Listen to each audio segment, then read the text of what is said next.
we have a security issue, a cybersecurity issue that apparently Microsoft, as per their earnings in pre-market today, said is generating $15 billion per year. Now, this growth rate is probably not sustainable, but to make $15 billion per year off cybersecurity, which is just one division off Microsoft, is quite phenomenal. Coming off the backs of news that JP Morgan Chase Bank was sued by a unit of the French maker of Ray-Ban glasses, which claims the bank ignored red flags as cyber criminals drained $272 million from their New York account.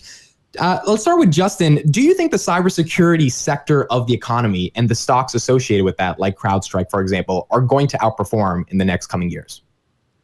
I think that the cybersecurity industry stocks, the pure plays, have generally been bid up to possibly overvaluation, especially in this market. Their multiples have been held up because everybody knows, and I don't even know if we have to argue about it, that cybersecurity is so important from now and maybe forever going forward. Maybe it's just the birth of this insanely valuable industry. But I mean, paying the valuations of CrowdStrike, you can kind of look at the stock chart. I mean, it's come down, but they're still very, very high. So I think that the story about Microsoft is quite interesting because, Microsoft's one of my favorite, set it and forget it, sleep well at night, and just keep dollar cost averaging over the next decade kind of stocks. Super well diversified across a lot of different software products. And you're talking about actually kind of a dominant cybersecurity company within the company.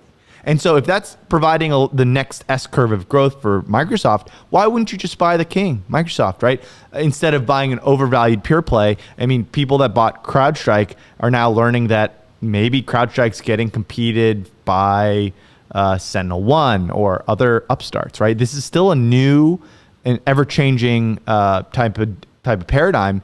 And also, you'll always have a risk of kind of a hack ruining the reputation of the company.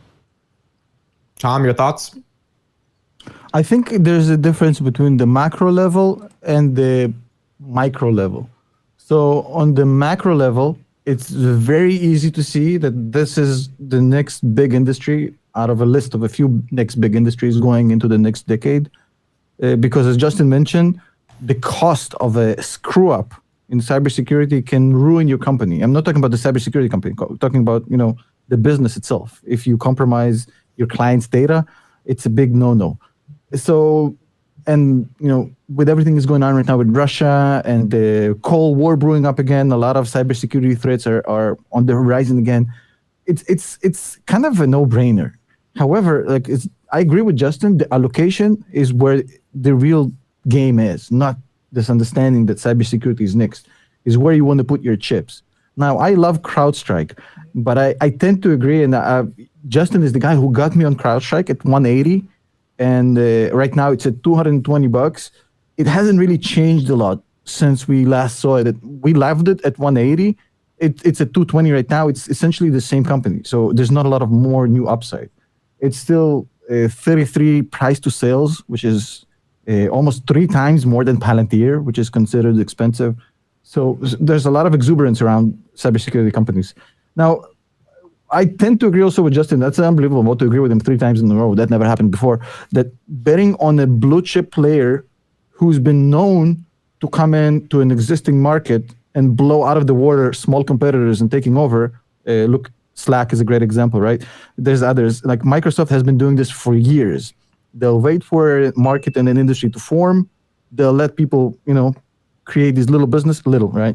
These kind of businesses, and they'll just swoop in with their massive suite of products, and they'll just take it over with their excellent sales team, their relationships, their support and engineering, and basically they'll loss leader you out of the market by giving the clients their stuff for free until they, take you out of business. So Microsoft, in that sense, I agree with Justin. It's actually not a bad bet.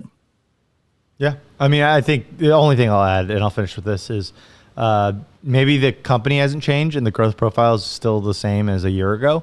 But what the market is willing to pay for $1 of sales growth or earnings growth has changed. And Tom and I probably agree that possibly will get even cheaper and cheaper, what the market is willing to pay. So in terms of what is the fundamental valuation, well, you're still so far above kind of fundamental earnings, that it's just hard to buy something at over 20 times sales in this market.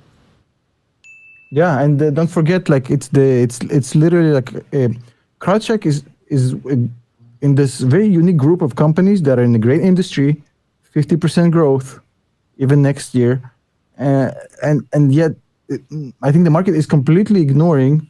Unlike Palantir, they're completely ignoring the fact that there's a big dinosaur just waiting to swoop in and compete in this, which they haven't so far. So I think it's just, yeah, I agree. In this market, 33 price to sales is just not, you can't justify that.